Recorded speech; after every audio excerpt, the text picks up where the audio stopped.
جمعية الدعوة والإرشاد وتوعية الجاليات بمحافظة بدر. الحمد للہ رب العالمین والصلاة والسلام علی اشرف الانبیاء والمرسلین اما بعد. محترم سامعین کرام، آج کے دن ہم یہ بات آپ کے سامنے ذکر کریں گے کہ غسل کن صورتوں میں سنت ہے. بعض صورتیں تو ایسی ہیں جن صورتوں کے اندر غسل کرنا واجب ہوتا ہے، لیکن بعض مواقع ایسے ہیں، بعض حالات ایسے ہیں کہ ان حالات کے اندر غسل کرنا واجب تو نہیں لیکن غسل کرنا سنت ہے، غسل کرنا افضل ہے. سب سے پہلی صورت، ہفتے میں کم از کم ایک مرتبہ غسل کرنا. ایسا آدمی جو بالکل پاک صاف ہے، خوبصورت ہے، خوشبودار ہے، لیکن وہ غسل ہفتے میں ایک مرتبہ بھی نہیں کرتا تو وہ آدمی شریعت کی نظر میں ناپاک ہے، شریعت کی نظر میں وہ گندلا ہے، شریعت کی نظر میں وہ گندا ہے. اس لیے کہ شریعت نے ہمیں ہفتے میں کم از کم ایک مرتبہ غسل کرنے کا حکم دیا ہے، اور اگر وہ غسل جمعے والے دن کر لیا جائے تو یہ سب سے افضل ہے، سب سے اعلیٰ ہے، سب سے اولیٰ ہے.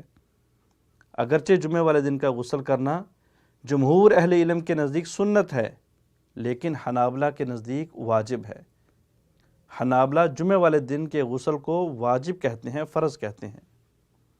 دوسرے نمبر پہ، جب کسی میت کو غسل دیا جائے تو غسل دانے والے کے لیے یہ افضل ہے، اعلیٰ ہے کہ وہ غسل کرے، کیونکہ بہرحال آقا علیہ الصلوۃ والسلام نے غسل کرنے کا حکم دیا ہے، غسل کرنے کا مشورہ دیا ہے. تیسری صورت کہ جب کوئی غیر مسلمان ہو. اگرچہ اس مسئلے کے اندر اختلاف ہے، لیکن جمہور اہل علم کا موقف یہ ہے کہ جب غیر مسلم کافر آدمی مسلمان ہو تو اس کے لیے غسل کرنا سنت ہے، کیونکہ آقا علیہ الصلوۃ والسلام کے سامنے بہت سارے کافروں نے کلمہ پڑھا، آپ نے ان کو غسل کا حکم نہیں دیا. لیکن اگر کافر جنبی ہے تو پھر اس کے لیے غسل کرنا واجب ہے، اس کے لیے غسل کرنا فرض ہے. اسی طرح چوتھی صورت یہ بنتی ہے کہ جب لوگوں کے ساتھ اجتماع ہو. اجتماع سے مراد جب آپ لوگوں سے ملنے جا رہے ہیں، وہاں پہ لوگوں کا رش ہے، تو آپ سے بدبو نہ آئے، آپ سے تعفن نہ آئے، آپ سے لوگ نفرت نہ کریں، تو کسی بھی جگہ، اجتماع والی جگہ جانے سے پہلے آپ غسل کرنے، یہ سنت ہے.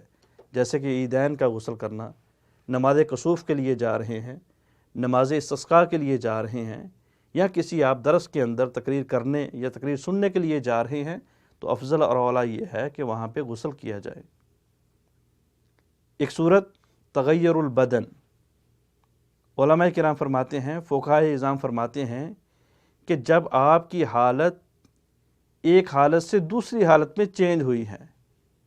مثال کے طور پہ آپ بے ہوش تھے، آپ کو کچھ نہیں پتہ، اس کے بعد آپ کو ہوش آیا ہے تو آپ غسل کریں. یعنی اسی طرح آپ مجنون تھے، پاگل تھے، دیوانے تھے، اس کے بعد اللہ نے شفا دے دی، تو ایسی صورت کے اندر بھی آپ غسل کریں. اسی طرح بعض عبادات کے موقع پہ، یعنی فقہائے کرام فرماتے ہیں کہ اگر آپ طواف زیارہ کرنا چاہتے ہیں، طواف الوداع کرنا چاہتے ہیں، اسی طرح حج کے موقع پہ، عرفات کے میدان میں، اسی طرح جو ہے وہ مینا کے موقع پہ، تو ان جگہوں کے اوپر بھی غسل کرنا، غسل سے ہونا جو سنت ہے، یہ افضل ہے، یہ اعلیٰ ہے. اللہ ان مواقع کے اوپر غسل کرنے کی توفیق عطا فرمائے.